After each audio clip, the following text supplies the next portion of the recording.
Shri सचिनदादा Pote youth Congress पासून गेल्या 25 वर्षापासून काँग्रेस पक्षात आहेत आणि त्यांच्यासोबत अनेक निष्ठावंत सहकारी देखील काँग्रेस पक्षाशी एकनिष्ठ राहून अनेक आंदोलन मोर्चा करत आले आहेत आणि पक्षाने दिलेला आदेश समजून देखील राजीनामा दिलेला आहे। काँग्रेस पक्षाचे जे नवीन ध्येय धोरण आहे, जो प्रोटोकॉल आहे तो त्यांनी पाळला।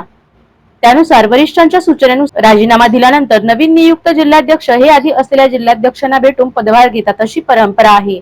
असं न करता त्यांनी एकीकडे जल्लोष करून सचिन पोटे यांना काँग्रेस सोडावी असा संदेश त्यांना पाठवायचा होता का?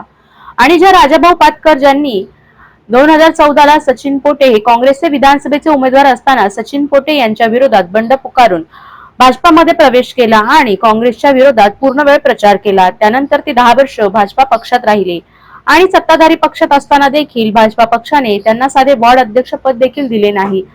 त्याच राजाभाऊ पाटकरांना आपण काँग्रेस पक्षात घेतलं, त्यावेळी देखील सचिन पोटे यांनी मोठे मन ठेवून त्यांना प्रवेश नाकारला नाही, कारण काँग्रेस पक्षात संघटनवाढीस लागत आहे। त्यावेळी देखील सचिन पोटे यांना विश्वासात घेतले गेले नाही। गेल्या 11 वर्षापासून देशात महाराष्ट्रात भाजपाची सत्ता असताना काँग्रेसचे निष्ठावंत कार्यकर्ते हे सचिन पोटे यांच्यासोबत जो संघर्ष करत होते, अशा निष्ठावंतांपैकी कोणाला तरी जिल्हाध्यक्ष पदाची संधी देऊन त्यांना काम करण्यास सांगितले असते तर आम्हाला आनंद झाला असता।